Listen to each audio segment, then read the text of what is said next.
মহাস্থানগড় বাংলাদেশের অন্যতম প্রাচীন পুরাকীর্তি, একসময়ের বাংলার রাজধানী পুণ্ডনগরের প্রাণকেন্দ্র। বেহুলা লক্ষিন্দরের বাসর ঘর একটি প্রাচীন ও ঐতিহাসিক স্থাপনা। এর অবস্থানও জেলাটিতে। দেশ তো বটেই, এখানকার দইয়ের সুনাম ছড়িয়েছে ভিন দেশেও। বলছি উত্তরবঙ্গের প্রবেশদ্বার খ্যাত বগুড়ার কথা। জেলাটিতে সংসদীয় আসন ৭টি। সারিয়াকান্দি ও সোনাতলা উপজেলা নিয়ে বগুড়া ১ আসন। এখানকার ভোট ব্যাংক বিএনপির। শিবগঞ্জ উপজেলার বগুড়া ২ আসনেও একই অবস্থা।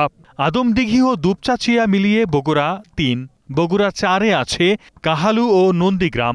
৫ আসনে শেরপুর ও ধুনট, আর ৬ আসন পড়েছে বগুড়া সদরে।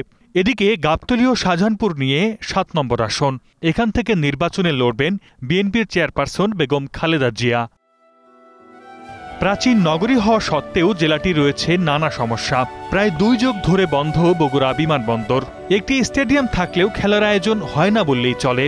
এছাড়া বেহাল সড়ক, ড্রেনেজ সমস্যা, সুপেয় পানির অভাব দীর্ঘদিনের।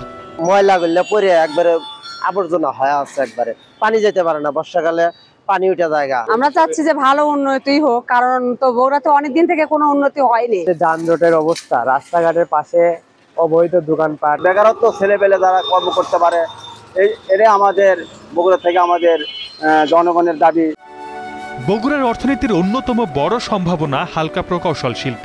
এছাড়া কৃষিপণ্যের মধ্যে আলু, মরিচ, পেঁয়াজ সহ বিভিন্ন সবজি। এসব রপ্তানি করা গেলে ঘুরে দাঁড়াবে বগুড়ার অর্থনীতি। সর্দার মোহাম্মদ আরিফ, স্টার নিউজ।